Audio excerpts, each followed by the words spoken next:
Всем привет! Вы на канале Польза.нет, меня зовут Саня, и здесь только подробные обзоры с целью сэкономить вам средства. И сегодня мы поговорим с вами о смартфоне, который я на маркетплейсе приобрел где-то за 12 с копейками тысяч рублей. Насколько это Tecno 30 Pro, который я все время не советую покупать, потому что это третий, второй эшелон, если это вам будет интересно. Они быстро окирпичиваются, но не у всех. У них с одной стороны есть гарантия, с другой стороны их мало где у вас купят в ломбарде. Но альтернатив у них не так и много. То есть, если дешевле брать, это какие-нибудь там Poco C65, Poco C75, Redmi 14C, либо следующий вариант развития событий, вы покупаете Poco M6 Pro. И он, в принципе, выходит так же. То есть, на лютых распродажах он когда-то был 10, когда курс был 82, он был 12,5, и сейчас он 15. Только Tecno вы можете за 12,5-13 взять. Насколько это актуально и есть ли смысл? По моему мнению, вы узнаете в ролике. Смотрим. Распаковка. Поставляется смартфон в бело-оранжевой коробке из плотного картона. На ней есть название и краткие характеристики модели. Упаковка обыкновенная. В комплекте мы имеем сам смартфон с защитной пленкой, прозрачный чехол, гарантийный талон, краткое руководство, блок питания на 33 Вт, кабель для зарядки с USB-A на Type-C и ключ для извлечения полноценного слота под 2 сим-карты или карту памяти до 1 терабайта. Весит смартфон 190 граммов. Какие у него размеры, вы видите на экране.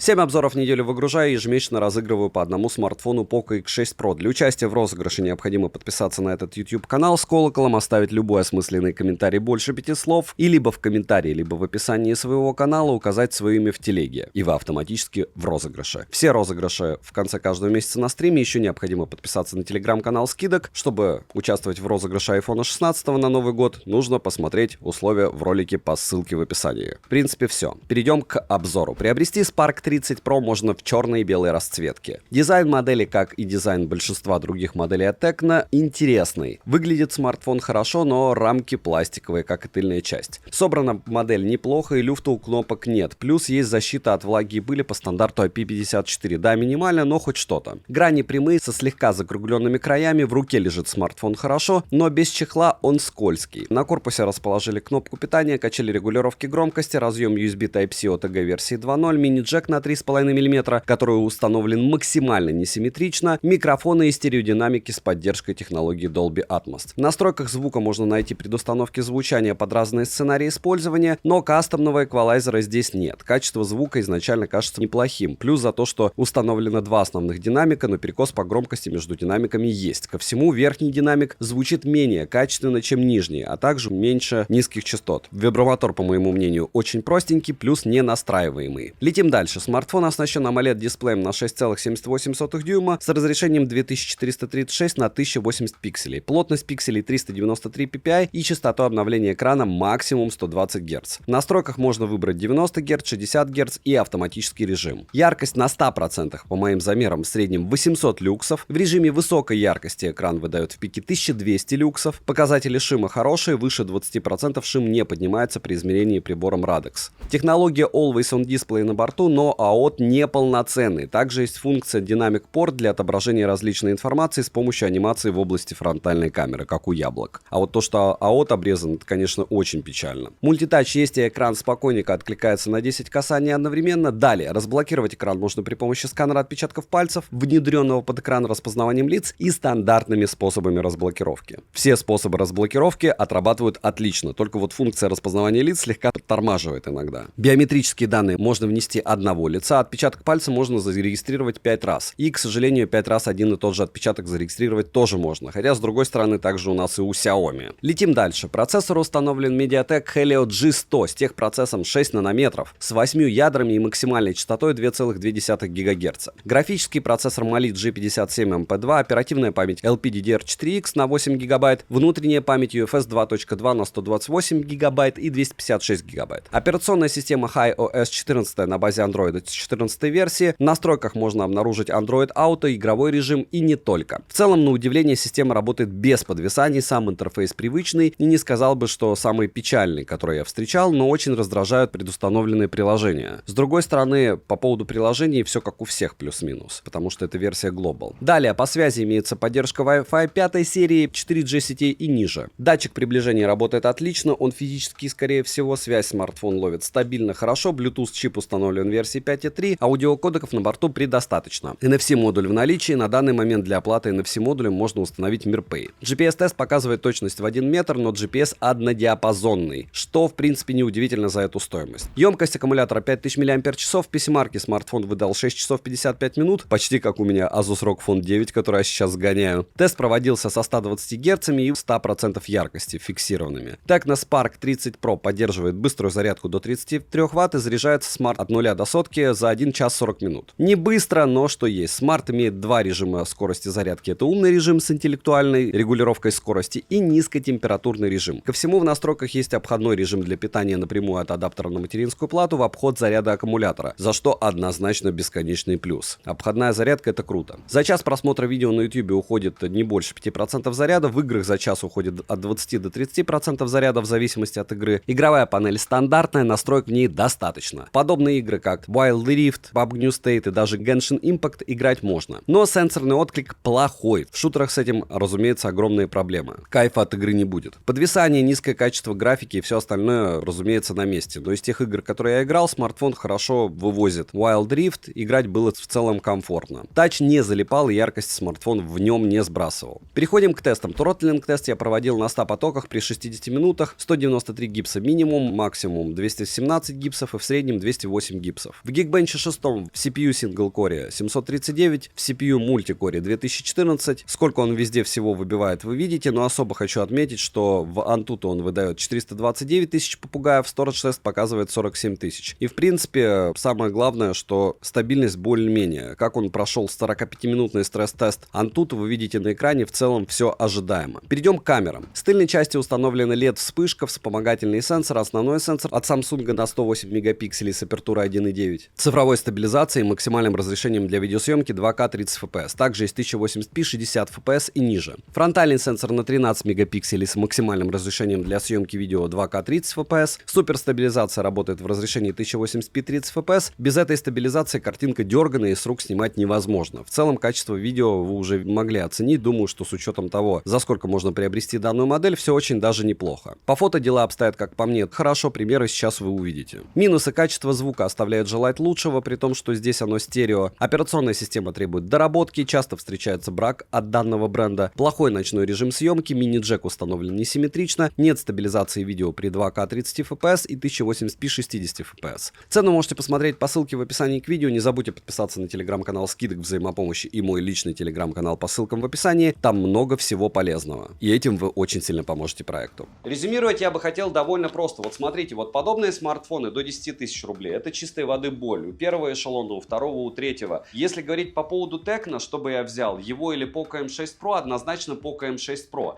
Потому что можно сказать, я купил этот Tecno, я купил его за 13, получается, 12 800 конкретно. Кто-то его умудрился купить за 10. Так Poco M6 Pro тоже во время распродаж умудрялись за 10 купить. Где вы сейчас так возьмете? То есть по большому счету есть маркетплейсы, на которых покафоны эти M6 Pro продаются спокойно в 14-15 тысяч рублей. Если говорить про Tecno, у них даже на форумах есть обсуждения, в принципе, вы можете их посмотреть, но ничего не поменялось. То есть программное обеспечение как было, так и осталось не фонтан, мягко скажем. Как было, так и осталось большое количество обращений с заменой аккумулятора. И я думаю, что кому надо, тот уже сталкивался, и кто не смотрел мои обзоры, а покупал эти смартфоны, благополучным образом уже это прочувствовал. А если вы сидите только на них, на втором-третьем эшелоне, очень советую вам докинуть 1000 иногда даже не докидывать и попытаться походить с другими оболочками. Что это значит? Программное обеспечение рулит. Когда вы видите одно и то же железо, не факт, что один смартфон вас будет радовать больше, чем другой, потому что главное, чтобы эти железки, как в компьютере, друг с другом работали хорошо. Вариант именно на год, полтора, максимум 2, и я вам не скажу, что я его могу советовать. Вот и все. Наверное, так. Еще будут эти смартфоны на канале. Напоминаю, что у меня идет сейчас череда уже флагманов. Я их закупил. И ROG Phone 9 и еще много всего другого. Насколько это будет актуально для вас, не знаю. Приходите, смотрите. В целом, бюджетники, вот такие варианты будут появляться на канале. Пишите в комментах, интересно ли вам это. Просто сухие тесты. Мои выводы абсолютно субъективные. основанный на моем опыте. То есть для меня этот вывод объективный, для вас субъективный. Понятно, что выбор любого электронного устройства – это компромисс, но я здесь советую 10 тысяч раз подумать, потому что когда у тебя до 10 тысяч рублей смартфона, это одна история, когда свыше – это другая история. И я все надеюсь найти альтернативу бюджетникам от А-брендов.